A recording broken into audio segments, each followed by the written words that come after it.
Shalom Aleichem Rabbi side. Now we have to discuss Megillas Rus, because we're getting there. Megillas Rus is a week and a half on Shavuos. So let me ask you a question. Why is it called Shavuos? So you say, well, it's after 7 weeks, right? Shavuos, 7 weeks. Weeks.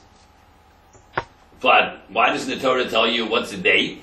It just says count 49 days, 7 weeks, and then you have the Yom Tov. It doesn't ever say the word Shavuos. It doesn't say Shavuos. It says, yeah, you have Chag Shavuos, yeah, but it never says in the Torah that the Torah was given on Shavuos. Just as a certain section, Yisro, where the Torah was given. And then it says after Pesach count 7 weeks, and you have Shavuos, and you bring Bikurim, and it doesn't mention Torah was given on Shavuos. Never, never, never. No. It doesn't give a date. It doesn't say the 6th day of Sivan. It says you count 7 weeks from Pesach, from the 16th day, the 2nd day of Pesach, you count 7 weeks. And on the 50th day you make a Yom Tov. Chag Bikurim, and bring some Karbonos. It doesn't say the Yom Tov is called Shavuos. It doesn't say the date.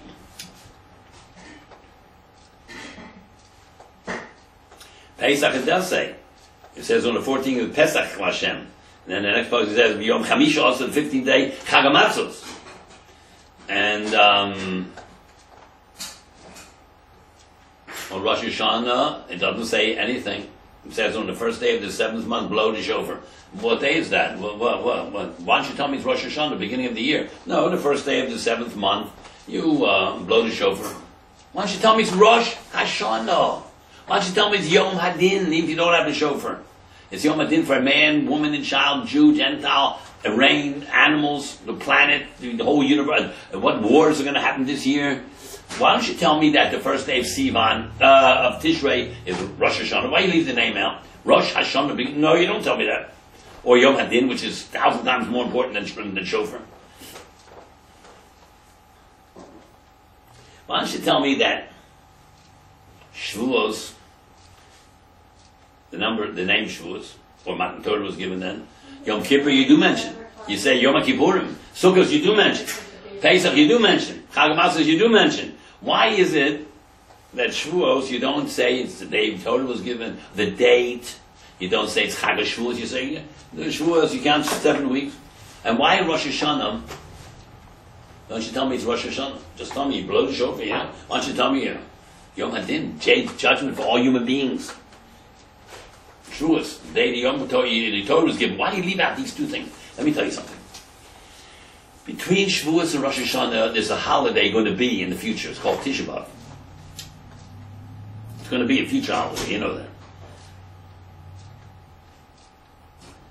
But Hashem destroyed the Beis HaMikdash, killed 1 million Jews, and destroyed the bias.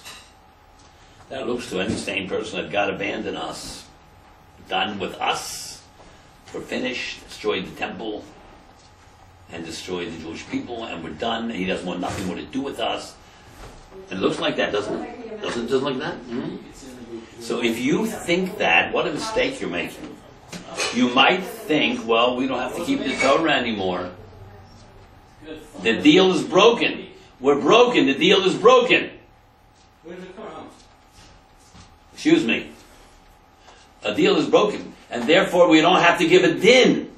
Because we're not obligated to keep the Torah. That's Tisha B'Av, right between Shavuos and Rosh Hashanah. If the Hashem doesn't like us, got rid of us, then the deals, we're not obligated to keep the Torah given on Shavuos or to give Yom Hadin on Rosh Hashanah because we're abandoned, right? You might think that. That's why we don't mention Yom Hadin, Matan Torah on Shavuos, and we don't mention Yom Hadin on Rosh Hashanah because maybe we're not his people anymore. So we want to bring you. It screams out by omission. Sometimes you mention something, and it's very interesting. Something by leaving it out, it also announces these things. Of course, that's a wrong idea because since that time, the Mishnah was written in the Gemara and thousands of Sforim and Gedolei Yisrael, and people have died for his name during the 2,000 years. So obviously, we're still in the ball game. We're still playing. We're still part of the team. We're still team players. That's one reason. There's another reason too, because of Hashem doesn't want to let the world know, and they don't look at the Gemara, Mishnayos, and Midrashim. They don't want the Goyim to see that the Torah was given to us. And if we violate the Torah, the whole world's going to suffer. And Hashem doesn't want to make that popular. Or Yom Hadin, if we're not keeping the Torah, the whole world is our fault that it's punished. Ein parani is bol olam el b'shvil Yisrael. It's really our fault that the punishment is coming to the world if we don't keep the Torah. We don't want to publicize that. So you leave it out, Yom Hadin. You leave out Matan Torah. To keep that private, that's for Midrashim. Gemara tells you about it. That's two reasons. There's other reasons. Anyhow, let's get to Megillas Rus. Megillas Rus is one of the 5 Megillas.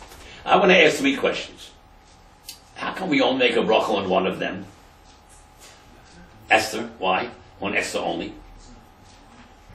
Number 2. Who wrote it?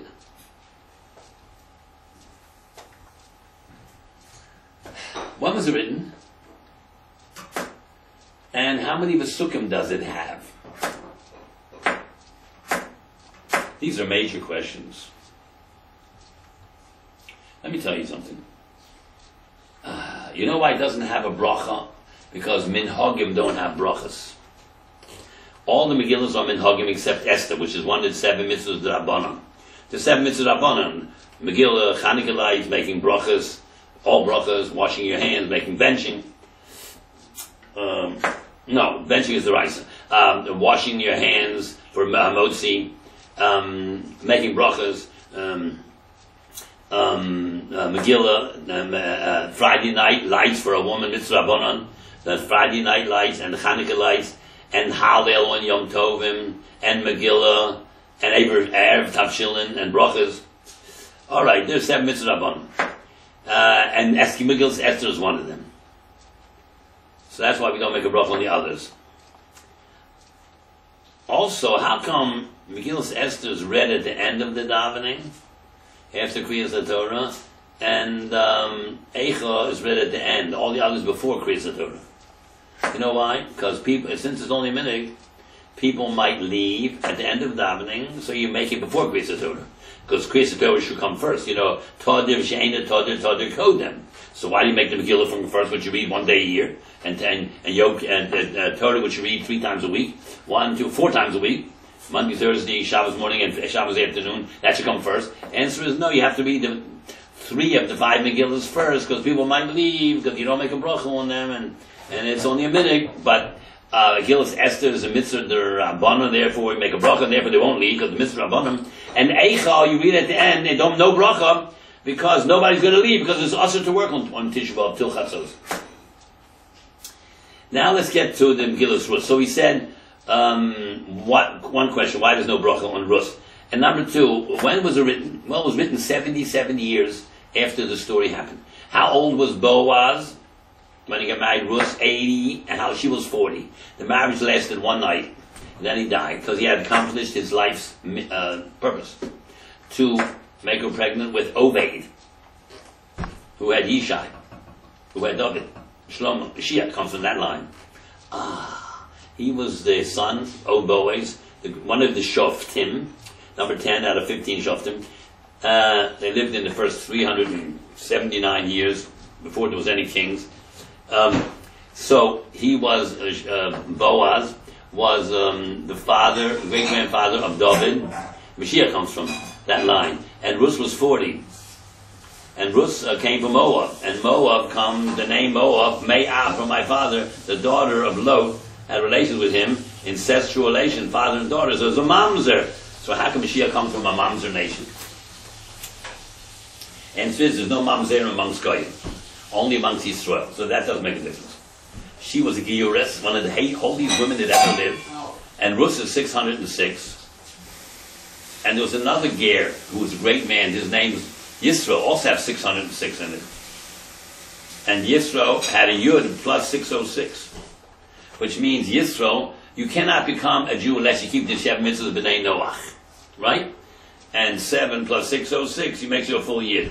So So Yisro also kept the Shem Mitzvah B'nai Noach, and he got the 606 in one package deal. Yud, Seres Adibrus. He was there right before Mashiach, Seres Adibrus, or maybe he came right after. What's the difference? He was told that Seres Adibros, and the Seres Adibros is 10, condensed the whole 630 mitzvahs in 10. So the Yisro, which is 606 plus 10, not 616, is 606 plus the Seres Adibros.